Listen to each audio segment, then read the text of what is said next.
చిన్నగా అడుగులు వేస్తూ పార్కులోకి వెళ్ళింది సంధ్య. ఒక బెంచ్ మీద కూర్చుని ఆలోచిస్తూ ఉంది. రేపే పెళ్లి చూపులు. ఈ పెళ్లి చూపులను ఎలా క్యాన్సిల్ చెయ్యాలి అనే ఆలోచనలో ఉంది సంధ్య. 30 సంవత్సరాలు వచ్చినా ఇంకా పెళ్లి చేసుకోలేదని సంధ్య తల్లిదండ్రులు చింతిస్తున్నారు. కానీ సంధ్యకు మాత్రం తల్లిదండ్రుల కోసం మనసు చంపుకొని పెళ్లి చేసుకోవడం అసలు ఇష్టం లేదు. ఈసారి వచ్చిన పెళ్లి సంబంధంని ఎలా డీల్ చేయాలా అని ఆలోచిస్తూ ఉంది. అప్పుడే ఒక బాల్ సంధ్య కాలికి తగిలింది. వెంటనే ఒక చిన్న పాప సంధ్య దగ్గరకు వచ్చి, సారీ ఆంటీ, ఈ బాల్ నాదే అని చెప్పింది. వెంటనే ఆ బాల్ తీసుకుని ఆడుకుంటుంది ఆ పాప.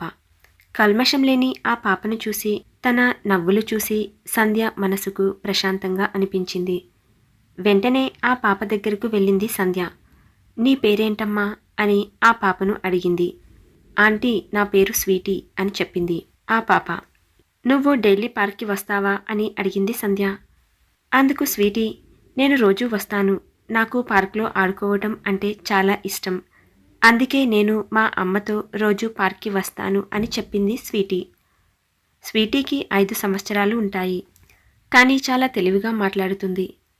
చీకటి పడుతుండడంతో స్వీటీ వాళ్ళ అమ్మతో ఇంటికి వెళ్ళిపోయింది. సంధ్య మాత్రం కాసేపు బాగా ఆలోచించిన తర్వాత ఇంటికి వెళ్ళింది. ఈ పెళ్లి సంబంధం అయినా కుదరాలని, సంధ్య పెళ్లి జరగాలని సంధ్య తల్లిదండ్రులు ఇద్దరూ మాట్లాడుకుంటున్నారు. సంధ్య మాత్రం ఎలాగైనా ఈ పెళ్లి చెడగొట్టాలనే ఆలోచనలోనే ఉంది. ఆ మరుసటి రోజు పెళ్లి చూపులకి రెడీ అవుతుంది సంధ్య. పెళ్లి కొడుకుకి నా గతం గురించి చెప్తే అప్పుడు ఈ పెళ్లి ఎలాగైనా క్యాన్సిల్ అవుతుంది అని అనుకుంది సంధ్య. కాసేపటికి పెళ్లి కొడుకు తరపున వాళ్ళు అందరూ వచ్చారు. ఆకాష్కి సంధ్య బాగా నచ్చింది. కానీ సంధ్య మాత్రం పెళ్ళికొడుకుతో మాట్లాడతాను అని చెప్పింది. ఇద్దరూ మాట్లాడుకోవటానికి ఏర్పాటు చేశారు. సంధ్య తన గతం గురించి ఆకాష్కి మొత్తం చెప్పింది. సంధ్య గతం విన్న ఆకాష్ చిన్నగా నవ్వుతూ, నాకు నీ గతం గురించి అవసరం లేదు అని చెప్పాడు. ఆకాష్ మాటలకి సంధ్య షాక్ అయింది. నాకసలు పెళ్లి చేసుకోవటం ఇష్టం లేదు అని చెప్పింది సంధ్య. పర్వాలేదు, అయినా నేను నిన్నే పెళ్లి చేసుకుంటానని చెప్పాడు ఆకాష్. అసలు మీరు నన్ను పెళ్లి చేసుకుంటానని ఎందుకు ఇబ్బంది పెడుతున్నారు అని అడిగింది సంధ్య. ఈరోజు మధ్యాహ్నం ఒక కాఫీ షాప్లో మీట్ అవుదాం. అప్పుడు నీకే మొత్తం అర్థమవుతుంది అని చెప్పాడు ఆకాష్. నాకు మాత్రం నిన్ను పెళ్లి చేసుకోవటం ఇష్టమే.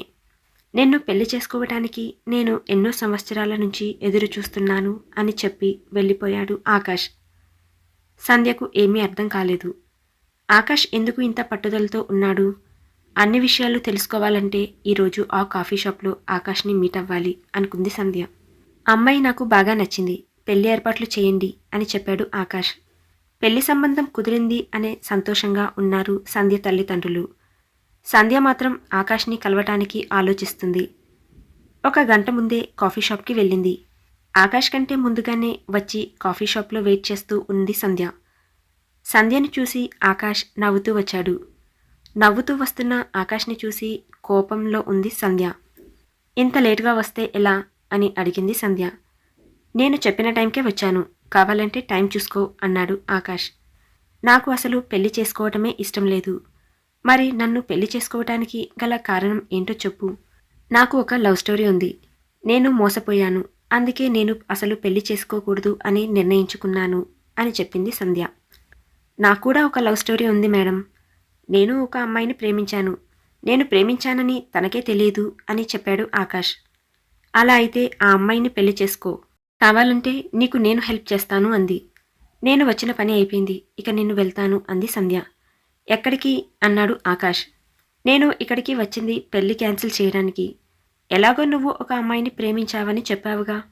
నువ్వు ఆ అమ్మాయిని పెళ్లి చేసుకుని సంతోషంగా ఉండు. వెంటనే ఈ పెళ్లిని కూడా క్యాన్సిల్ చేయమని చెప్పింది సంధ్య. అది మాత్రం జరగదు సంధ్య. ఒకసారి తెలియక నిన్ను వదిలేశాను. ఇప్పుడు మాత్రం నిన్ను అసలు వదలను అన్నాడు ఆకాష్. సంధ్యకు ఆకాష్ మాటలకు కోపం పెరిగింది. అసలు నా గురించి నీకు ఏం తెలుసు అని కోపంగా అంది సంధ్య. నీ గురించి నాకు తెలిసినంత బాగా ఎవరికీ తెలియదు సంధ్య. నువ్వు ప్రశాంత్ని ప్రేమించావని తెలుసు. మీరిద్దరూ ఒక కారణం వల్ల విడిపోయారని కూడా తెలుసు. కానీ నువ్వు తెలుసుకోవాల్సిన విషయాలు ఇంకా చాలా ఉన్నాయి. అవన్నీ తెలియాలి అంటే నువ్వు ఒక వ్యక్తిని కలవాలని చెప్పాడు. ఎవరా వ్యక్తి అని అడిగింది సంధ్య. కాస్త ఆగితే అతనే వస్తాడు అని చెప్పాడు ఆకాష్. ఆకాష్కి ప్రశాంత్ గురించి ఎలా తెలుసు అని ఆలోచిస్తూ ఉంది సంధ్య. అప్పుడే ఒక ఫోన్ కాల్ వస్తే మాట్లాడుతూ బయటికి వెళ్ళాడు ఆకాష్. సంధ్యని కలవటానికి వచ్చిన వ్యక్తిని చూసి సంధ్య ఆశ్చర్యపోయింది. నువ్వు ఇక్కడికి ఎందుకొచ్చావు? నీ వల్ల నా జీవితంలో సంతోషం లేకుండా పోయింది. నువ్వు నా జీవితం నుండి ఎప్పుడో వెళ్ళిపోయావు. మళ్ళీ నా జీవితంలోకి తిరిగి రాకు, వెళ్ళిపో అని గట్టిగా అంది సంధ్య. సంధ్య నేను ప్రశాంత్ని అని మాట్లాడుతూ ఉండగా, నువ్వేమీ మాట్లాడొద్దు. నువ్వు ఏం చెప్పినా నేను వినడానికి సిద్ధంగా లేను. దయచేసి వెళ్ళిపో, లేదా నేను వెళ్ళిపోతాను అని చెప్పింది సంధ్య. అప్పుడే ఫోన్ మాట్లాడి వచ్చిన ఆకాష్ని చూసి కోపంతో బయటికి వచ్చింది సంధ్య. సంధ్యని చూసిన ఆకాష్, నువ్వు కలవాల్సిన వ్యక్తి లోపల ఉన్నాడు, లోపలికి రా, నీకు చాలా విషయాలు తెలియాలి అని చెప్పాడు ఆకాష్. నేను ఎవరిని కలవను, ఆ అవసరం నాకు లేదు అని చెప్పింది సంధ్య. నువ్వు ప్రశాంత్ గురించి ఒక నిజం తెలుసుకోవాలి సంధ్య. నేను ఇప్పుడే ప్రశాంత్ని కలిశాను, అందుకే ఇక్కడి నుంచి వెళ్ళిపోతున్నాను అంది. నీతో మాట్లాడటానికి వచ్చింది ప్రశాంత్ కాదు, ప్రశాంత్ అన్నయ్య ప్రకాష్. నువ్వు చాలా విషయాలు తెలుసుకోవాలి అని చెప్పానుగా. ప్రశాంత్ ఆఖరి కోరిక తీర్చడానికి నేను ఇక్కడికి వచ్చాను అని చెప్పాడు ఆకాష్. ప్రశాంత్కు ఏం జరిగిందో తెలుసుకోవాలి అనుకుంటే ప్రకాష్తో మాట్లాడాలని అనుకుంది సంధ్య. ప్రకాష్ దగ్గరికి వెళ్ళి ప్రశాంత్ గురించి అడిగింది సంధ్య. మీ జీవితంలో ఏం జరిగిందో ఆ సంఘటన చెప్పమన్నాడు ఆకాష్. సంధ్య, నా పేరు ప్రకాష్. నేను ప్రశాంత్ ఇద్దరము ట్విన్స్మి. ఆ విషయం నీకు కూడా తెలుసు అనుకుంటా. నువ్వు ప్రశాంత్ ప్రేమించుకునే సమయంలో మా నాన్న నాకు పెళ్లి నిశ్చయించారు. ఆ పెళ్లి కోసమే ప్రశాంత్ ఇంటికి వచ్చాడు. ప్రశాంత్ నిన్ను మోసం చేయలేదు. నేను ఒక అమ్మాయిని ప్రేమించాను. పెళ్లికి మా అమ్మా నాన్న ఒప్పుకోకపోతే నేను ఆ అమ్మాయితో వెళ్ళిపోయాను. కూతురు పెళ్లి ఆగిపోతుందని బాధలో పెళ్లి కూతురు తండ్రికి గుండెపోటు వచ్చింది. మీ అమ్మాయిని నా రెండో కొడుకు ప్రశాంత్కిచ్చి ఇదే ముహూర్తానికి పెళ్లి చేస్తానని ఆయనకు మాట ఇచ్చారు మా తల్లిదండ్రులు. పెళ్లి కూతురికి వాళ్ళ కుటుంబానికి మన వల్ల అన్యాయం జరగకూడదని మా నాన్న ప్రశాంత్కి ఆ అమ్మాయిని పెళ్లి చేసుకోమని చెప్పారు. గత్యంతరం లేని పరిస్థితిలో ప్రశాంత్ ఆ అమ్మాయిని పెళ్లి చేసుకున్నాడు.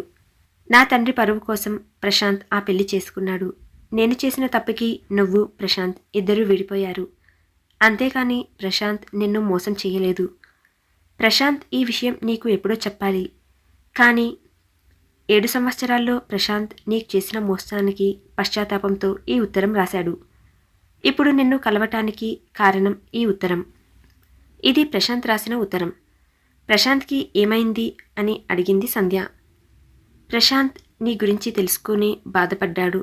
6 నెలల క్రితమే ఒక యాక్సిడెంట్లో ప్రశాంత్, రేణుక ఇద్దరూ చనిపోయారు. ప్రశాంత్ కూతురు 5 సంవత్సరాల పాప నా దగ్గరే ఉంటుంది. పేరు సంధ్య. నువ్వు పార్కులో కలిసిన స్వీటీనే ప్రశాంత్ కూతురు. నువ్వు స్వీటీతో మాట్లాడటం మేము ఆ రోజు చూశాము అని చెప్పాడు ప్రకాష్. ప్రశాంత్ నీతో మాట్లాడలేక నీకు క్షమాపణలు చెప్పాలని ఒక ఉత్తరం రాశాడు. ఇదే ఆ ఉత్తరం అని సంధ్యకి ఇచ్చాడు ప్రశాంత్. ఉత్తరాన్ని ఓపెన్ చేసింది సంధ్య. నన్ను క్షమించు సంధ్య, నిన్ను నేను మోసం చేశాను. నా తండ్రి ఇచ్చిన మాట కోసం, మా కుటుంబ పరువు కోసం నేను ఇంకో పెళ్లి చేసుకున్నాను. నేను మోసం చేశాను అని నువ్వు నీ జీవితం పాడు చేసుకోకు. ఒక మంచి అబ్బాయిని చూసి పెళ్లి చేసుకో. నువ్వు పెళ్లి చేసుకుంటావు అని నేను కోరుకుంటున్నాను. ఇదే నా ఆఖరి కోరిక అని రాసి ఉంది. ఉత్తరం చదివిన సంధ్య ప్రశాంత్ను అపార్థం చేసుకున్నా అని బాధపడింది. ఆకాష్, ప్రకాష్ ఇద్దరూ సంధ్యకి ధైర్యం చెప్పారు. సంధ్య, నీ జీవితాన్ని నువ్వు వృధా చేసుకోకు. ఆకాష్ని పెళ్లి చేసుకో అని చెప్పాడు ప్రకాష్. ఇదే ప్రశాంత్ కోరిక అని కూడా చెప్పాడు ప్రకాష్. కాసేపటికి సంధ్య ప్రశాంత్ ఆఖరి కోరిక తీర్చాలని మనసులో అనుకుంది. ఆకాష్ నిన్ను చిన్నతనం నుండే ప్రేమిస్తున్నాడు. నీకోసమే నీలాగే పెళ్లి చేసుకోకుండా ఉన్న ఆకాష్ని నేను తీసుకుని వచ్చాను అని చెప్పాడు ప్రకాష్. అసలు ఎవరి ఆకాష్ అని ఆలోచిస్తూ ఉంది సంధ్య. అప్పుడు ఆకాష్ ఒక పెద్ద కవర్ని సంధ్య చేతిలో పెట్టాడు. ఇది చూస్తే నేనెవరో నీకే అర్థమవుతుంది అన్నాడు ఆకాష్. ఎవరి ఆకాష్ అని మళ్ళీ ఆలోచించింది సంధ్య. కానీ సంధ్యకి ఎవరూ గుర్తురాలేదు. వెంటనే ఆ కవర్ని ఓపెన్ చేసి చూసింది. అందులో కొన్ని వస్తువులు ఉన్నాయి. అవి సంధ్య చిన్ననాటి వస్తువులు, బొమ్మలు అన్నీ ఉన్నాయి. సంధ్యకి వెంటనే ఆకాష్ ఎవరో గుర్తువచ్చింది. వర్మనే ఆకాష, నాకిప్పుడే తెలిసింది. నీకెప్పుడో తెలుసుగా, మరి నాకెందుకు చెప్పలేదు అని అడిగింది సంధ్య. మనం చిన్నప్పుడు కలిసే చదువుకున్నాం, ఆడుకున్నాం. అప్పుడే నువ్వంటే నాకు చాలా ఇష్టం. నేను మా నాన్నకు లండన్లో జాబ్ రావడంతో అక్కడికి వెళ్ళిపోయాను. 8 సంవత్సరాల క్రితం నేను ఇండియాకి వచ్చినప్పుడు నిన్ను కలవాలి అనుకున్నాను. కానీ నువ్వు అప్పటికే ప్రశాంత్తో ప్రేమలో ఉన్నావని తెలిసింది. అందుకే నా ప్రేమను నీకు చెప్పలేదు. ప్రశాంత్ ఎవరో కాదు, నా స్నేహితుడు, అలాగే కజిన్ కూడా. నిన్ను ప్రశాంత్ని డిస్టర్బ్ చేయటం ఇష్టం లేక నేను మళ్ళీ లండన్కి వెళ్ళిపోయాను. నన్ను పెళ్లి చేసుకోమని మా అమ్మ ఎంత చెప్పినా నేను వినలేదు. నిన్ను తప్ప నా భార్యగా ఇంకో అమ్మాయిని ఊహించుకోలేకపోయాను. అందుకే ఇన్ని సంవత్సరాలు పెళ్లి చేసుకోకుండా ఉండిపోయాను. ఇక మా తమ్ముడికి చెల్లెలికి కూడా పెళ్లి చేశారు. నీకోసం నేను మాత్రం ఇలాగే ఉండిపోయాను అని చెప్పాడు ఆకాష్. ప్రశాంత్ చనిపోయిన విషయం తెలిసి నేను ప్రకాష్ ఇద్దరం ఇక్కడికి వచ్చాము. అప్పుడే మాకు ప్రశాంత్ డైరీలో ఈ ఉత్తరం దొరికింది. హాస్పిటల్లో ఉండగా ప్రశాంత్ ఈ ఉత్తరాన్ని రాశాడు. ఇది నీకు అందచేయాలని అనుకున్నాం. అప్పుడే తెలిసింది నువ్వు ఇంకా పెళ్లి చేసుకోలేదు అని. ప్రకాష్ చేసిన తప్పుకి నిన్ను పెళ్లి చేసుకోమని నన్ను అడిగాడు ప్రకాష్. నేను ప్రేమించిన అమ్మాయిని నన్ను పెళ్లి చేసుకోమని అడిగిన ప్రకాష్కి నా లవ్ స్టోరీ గురించి చెప్పాను. అప్పుడు ఇక మ్యారేజ్ బ్యూరోల ద్వారా నీ దగ్గరకు రావటానికి మేము పెళ్లి సంబంధం ప్రాసెస్ని కంటిన్యూ చేశాం. అలా నిన్ను చేరుకున్నాం. నువ్వేమో బింకంగా ఉన్నావు, పెళ్లి చేసుకోను అని. నీ పంతం, నీ పట్టుదల నాకు చిన్నప్పటి నుంచి తెలిసిందేగా అన్నాడు ఆకాష్. నీ పేరు వర్మ అని తెలుసు, కానీ ఆకాష్ వర్మ అని నాకు తెలీదు. అందుకే నేను నిన్ను గుర్తుపట్టలేదు వర్మ అని చెప్పింది సంధ్య. బెస్ట్ ఫ్రెండ్ని మర్చిపోయావు, నువ్వు చాలా గ్రేట్ సంధ్య అన్నాడు ఆకాష్. చిన్నగా నవ్వుకుంది సంధ్య. 20 సంవత్సరాల క్రితం నువ్వు లండన్ వెళ్ళిపోయావు. మరి నాకు ఫోన్ కూడా చేయలేదు. ఇన్ని సంవత్సరాలకి వచ్చావు. అప్పుడు నేను నిన్ను ఎలా గుర్తుపడతాను అనుకున్నావు? నీ పేరు వర్మ అంటే అప్పుడే గుర్తు వచ్చేది. కానీ నువ్వు నీ పేరు ఆకాష్ అని చెప్పావు. అయినా నువ్వేమీ మారలేదు. చిన్నప్పటిలాగే ఉన్నావు. పెద్దవాడైనా తుంటరి చేష్టలు మాత్రం ఆపలేదుగా అని నవ్వుతూ అంది సంధ్య. మేడం గారు ఇప్పటికైనా పెళ్లి ఒప్పుకుంటారా అని అడిగాడు ఆకాష్. నన్ను ఇంప్రెస్ చేస్తేనే ఒప్పుకుంటా అని సరదాగా అంది సంధ్య. హమ్మయ్య, నువ్వు మళ్ళీ పాత సంధ్యలా మారిపోయావు. నాకిది చాలు అన్నాడు ఆకాష్. ఆకాష్ని పెళ్లి చేసుకోవడానికి సంధ్య సంతోషంగా ఒప్పుకుంది. ఆకాష్ తన తల్లిదండ్రులకి తన పెళ్లి గురించి చెప్పాడు. లండన్లో ఉన్న తన తల్లిదండ్రులు, చెల్లి, తమ్ముడు అందరూ ఇండియాకి వచ్చారు. పెళ్లిలో స్వీటీని సంధ్య దగ్గరకు తీసుకుని వెళ్ళాడు ప్రకాష్. ఆంటీ అని పిలిచింది స్వీటీ. స్వీటీని గట్టిగా హత్తుకుంది సంధ్య. స్వీటీని ప్రకాష్ దంపతులు ఇద్దరూ పెంచుకుంటున్నారు. వాళ్ళిద్దరికీ పిల్లలు లేరు. సంధ్య ఆకాష్ల పెళ్లి ఘనంగా జరిగింది. సంధ్య, ఆకాష్ ఇద్దరూ లండన్ వెళ్ళిపోయారు. ప్రకాష్ దంపతులు కూడా లండన్ వెళ్ళిపోయారు. అక్కడ సంధ్య, ఆకాష్ ఇద్దరూ సంతోషంగా జీవిస్తున్నారు.